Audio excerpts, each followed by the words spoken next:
নমস্কার, আমি অয়ন। আজকে আমি নিয়ে চলে এসেছি তোমাদের কাছে গল্পের কোলাহলের 9 নম্বর এপিসোড। আজকের ঘটনাটি আমাদের একজন সাবস্ক্রাইবার পাঠিয়েছে। তার সাথে ঘটেছিল এই ঘটনাটি যখন সে নার্সিং পড়তে বাঁকুড়াতে গেছিল। ইন্টার্নশিপ চলাকালীন একটি হসপিটালে তার সাথে ঘটেছিল এই অলৌকিক ঘটনাটি। শুরু করছি আজকের গল্প।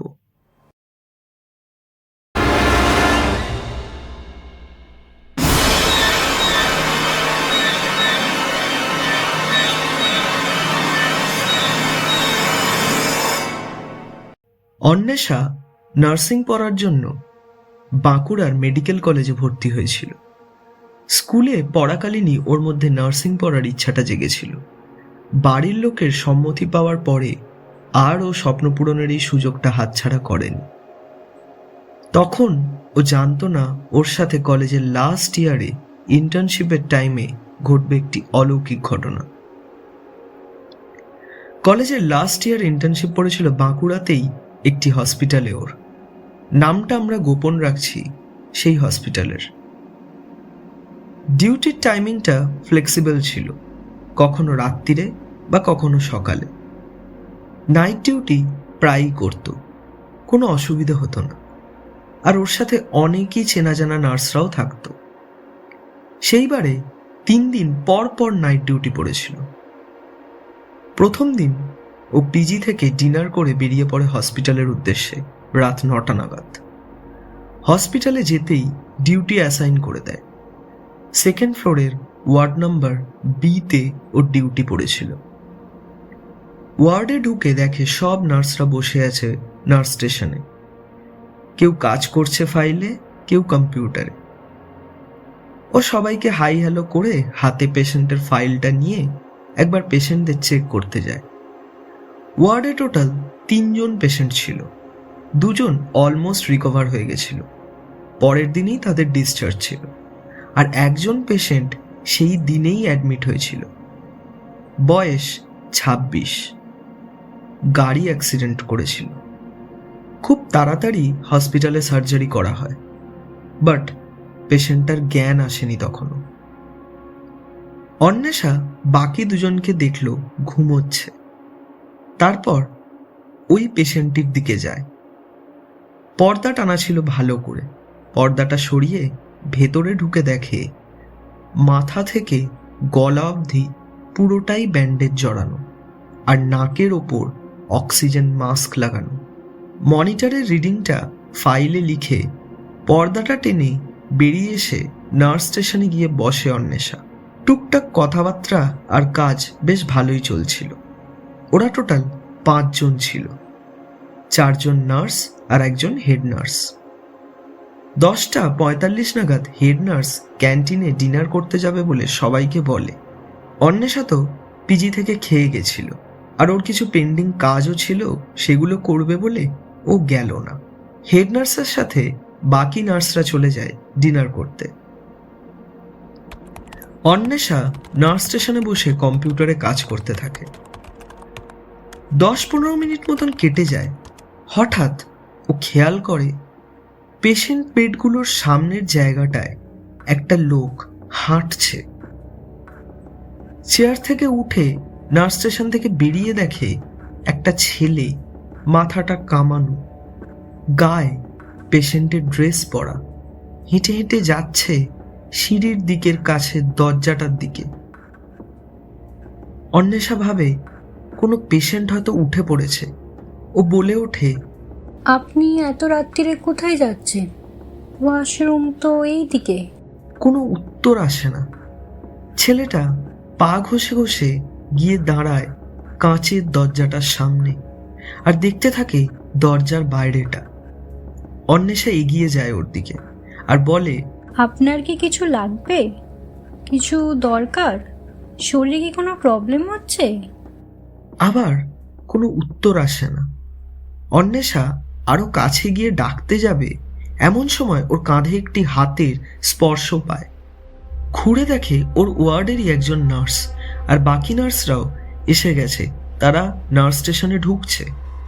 অন্বেষাকে ওই নার্সটা জিজ্ঞাসা করে যে ওই দরজার সামনে কি করছে ও। ও তখন বলে ওঠে, আমি এনাকে ডাকতে এসেছিলাম। বলে ঘুরে দেখাতে যায় ওই পেশেন্ট ছেলেটিকে। কিন্তু কোথায় সে? সব ফাঁকা, সামনে দরজাও বন্ধ, বাইরে লবিতেও সেরকম কেউ নেই। অন্বেষা বলে ওঠে, একজন পেশেন্ট ছিল এখানেই মাত্র, দরজা দিয়ে ভেতরে যাচ্ছিল, কোথায় গেল? পাশের নার্সটি সাথে সাথে ওয়ার্ডের 3 জন পেশেন্টের বেড চেক করে এসে বলে, সবাই আছে বেডে। তারপর নার্সটি ওকে বলে কাজের বেশি স্ট্রেস না নিতে, ভুলভাল দেখেছে। তারপর ওরা দুজন নার্স স্টেশনে গিয়ে আবার বসে, নিজেদের কাজ করতে থাকে। 2টোর সময় হঠাৎ ওই অ্যাক্সিডেন্টের পেশেন্টটার মনিটরে আওয়াজ করতে শুরু হয়। সবাই ছুটে যায়, দেখে হার্টবিট একদম ফল করছে। তাড়াতাড়ি হেড নার্স রাউন্ডে থাকা ডক্টরকে ইনফর্ম করে ডাকে আসার জন্য। তারপর সিপিআর দেওয়ার ব্যবস্থা করা হয়, দেওয়াও হয়, বাট লাভ হয় না। ডক্টর এসেও একটি ইঞ্জেকশন দেয়, তাও বাঁচানো যায় না। ডক্টর পেশেন্টের মুখে লাগানো অক্সিজেন মাস্কটি খুলে দেয়। অন্বেষা সামনেই দাঁড়িয়েছিল। ওই পেশেন্টটির মুখ দেখে ওর পুরো শরীর আটকে যায়। কিছুক্ষণ আগে এই পেশেন্টটি উঠে দাঁড়িয়েছিল গেটের সামনে, এরকমই তো ছিল তার মুখ, কিন্তু তার তো মাথাটা কামানো ছিল, আর এনার তো ব্যান্ডেজ করা, পুরো অপারেশন হয়েছিল। আর যে মানুষকে এত চেষ্টা করেও বাঁচানো গেল না, সে কি করে কিছুক্ষণ আগে হাঁটবে? অন্বেষা মনের মধ্যেই রাখে কথাগুলো, কাউকে বলে না। যেহেতু অ্যাক্সিডেন্টের কেস ছিল, তাই ওয়ার্ডের সব ফর্মালিটিসের পর বডিটাকে মর্গে ট্রান্সফার করা হয় পোস্টমর্টমের জন্য। সেদিন রাতটা ওই সব কাজের চাপেই কেটে যায়। সকালে ফিরে আসে পিজিতে। সেদিন ছিল তার সেকেন্ড নাইট, 2nd ফ্লোরের ওয়ার্ড বিতে। রাত্রিরে ডিনার করে হসপিটালে যায় অন্বেষা। সেদিনও ফাইলটা নিয়ে নার্স স্টেশনে ঢোকার আগে ওয়ার্ডের পেশেন্টদের একবার চেক করতে যায়। কালকের ওই 2 জন পেশেন্টকে ডিসচার্জ করে দেওয়া হয়েছিল, তার বদলে 2 জন নতুন পেশেন্টের ফাইল দেখল। সেরকম সিরিয়াস কিছু নয়। তারপর নার্স স্টেশনে ঢোকার আগে একবার তাকায় ওই বেডটার দিকে। আগের দিন যেখানে ছিল মিস্টার প্রণয় দাস। অনেক চেষ্টা করেও পারেনি তারা। একটা দীর্ঘশ্বাস ফেলে অন্বেষা কম্পিউটারের সামনে গিয়ে বসে কাজে মন দেয়। কিছুক্ষণ বাদে হেড নার্স খেতে যায়, বাকি নার্সরাও সাথে যায়। ওটাকে ক্যান্টিন বললে ভুল হবে। নার্স স্টেশনের একদম পাশেই একটা ছোট্ট ঘর, যেখানে নার্সরা রাত্রিরে খাওয়া দাওয়া করত। অন্বেষা মন দিয়ে কাজ করতে থাকে, আর মনে ভাবতে থাকে কালকের ওই লোকটার কথা যাকে সে দেখেছিল।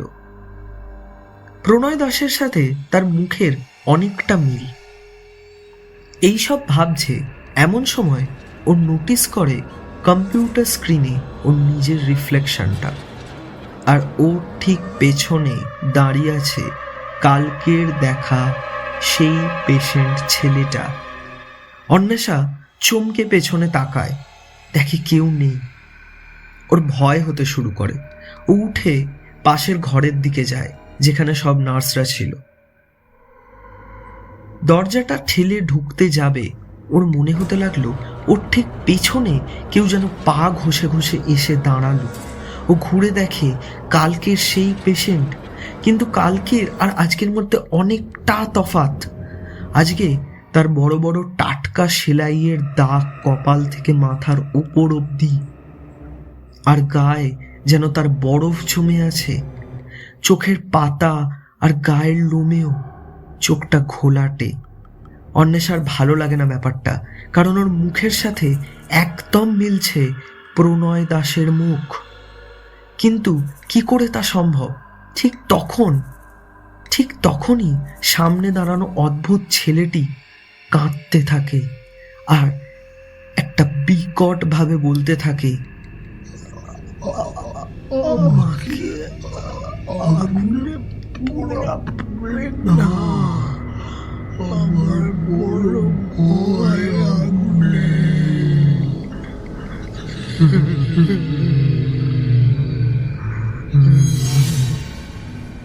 অন্বেষা ভয় তাড়াতাড়ি গেটটা খুলে ভেতরে ঢোকে।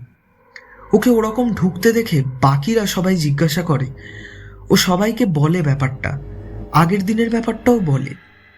হেড নার্স সব শুনে কিচ্ছু বলে না, চুপচাপ নার্স স্টেশনের দিকে চলে যায়। বাকিরা অন্বেষাকে বলে কালকের ওই ব্যাপারটা সামনে থেকে দেখেছে বলে তার এরকম ফিল হচ্ছে। সবই মনের ভুল, কিন্তু অন্বেষার মন মানতে চায় না সেটা। ও কম্পিউটার অন করে মর্গের লিস্টটা চেক করে, দেখে প্রণয় দাসের বডি আজকেও কেউ নিতে আসেনি তার ফ্যামিলি থেকে। ব্যাপারটা ডিটেলসে জানার জন্য ওয়ার্ড থেকে বেরিয়ে মর্গের দিকে যায় অন্বেষা। প্যাথোলজি ডিপার্টমেন্টে দেখে একজন ডক্টর আছে, তার থেকে পারমিশন নেয় প্রণয় দাসের বডিটা দেখার। সে অন্বেষাকে নিয়ে মর্গে ঢোকে। মর্গ ক্যাবিনেটটা টেনে দেখায় প্রণয় দাসের প্রাণহীন দেহটা। অন্বেষার বমি উঠে আসে। সে দেখে সেই এক রকমের চেহারা যা সে কিছুক্ষণ আগে নার্স স্টেশনের সামনে দেখেছিল, আর ওই ব্যান্ডেজেসগুলো খোলা। দেখা যাচ্ছে একদিন আগের করা টাটকা সেলাই, রক্ত জমাট হয়ে আছে। গায়ে বরফ জমেছে মর্গের ঠান্ডার জন্য। অন্বেষা ছুটে বেরিয়ে যায় মর্গ থেকে। ডক্টর বেরিয়ে জিজ্ঞাসা করে কি ব্যাপার। অন্বেষা সেরকম কিছু বলে না। সিঁড়ি দিয়ে উঠে ও নিজের ওয়ার্ড বির দিকে যেতে যায়। ওয়ার্ড এ ক্রস করে ওয়ার্ড বি ঢোকার আগের লবিটা একটু অন্ধকার আর খালি খালি। অন্বেষা জোরে জোরে পা চালায়। এমন সময় ও পেছনে সেই কান্নার আওয়াজ পায়। ঘুরে দেখে প্রণয় দাস। সে বলছে ওই এক কথা,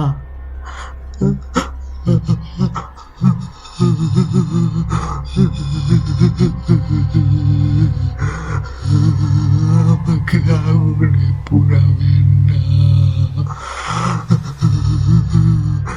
আমার বড় ভয় আগুনে, আমাকে আগুনে পোড়াবেন না। সাথে সাথে গায়ের জমা বরফগুলো গলতে শুরু করে, মেঝেতে জল পড়ে ভিজতে থাকে। অন্বেষা সেটা দেখে ছুটে যায় ওয়ার্ড বির দিকে, গিয়ে সবাইকে বলে। হেড নার্স বাকিদের নিয়ে লবিতে যায়। অন্বেষাও যায়, কিন্তু দেখতে পায় না কাউকে। শুধু দেখতে পায় ফ্লোরের কিছুটা জায়গা জলে ভেজা, যেন সদ্য কেউ জল ফেলেছে। হেড নার্স বেশ গম্ভীরভাবে ওয়ার্ড বির দিকে চলে যায়। অন্বেষাকে সকালে হেড নার্স ডেকে বলে তাকে আর নাইট ডিউটি করতে হবে না, এবার থেকে তার মর্নিং। অন্বেষা কারণটা জিজ্ঞাসা করাতে সেরকম কিছু উত্তর পায় না। তারপর বাকি কিছুদিন মর্নিং ডিউটি পড়েছিল ওর, আর ও ভয়ে জানতেও যায়নি প্রণয় দাসের বডির কি হয়েছিল। তো আজকের গল্পটি কেমন লাগলো প্লিজ কমেন্ট করে জানাও। অ্যান্ড থ্যাঙ্কস অন্বেষা, তোমার এই অস্বাভাবিক অভিজ্ঞতার ঘটনা আমাদের চ্যানেলে শেয়ার করার জন্য। সবাই প্লিজ লাইক শেয়ার করো বেশি বেশি করে। আর কেউ নিজের লেখা গল্প বা সত্য ঘটনা পাঠাতে চাইলে ডেসক্রিপশনে দেওয়া জিমেল আইডি golperkolahol@gmail.com পাঠাতে পারো। সাবস্ক্রাইব বাটনটা প্রেস করতে কিন্তু ভুলবে না।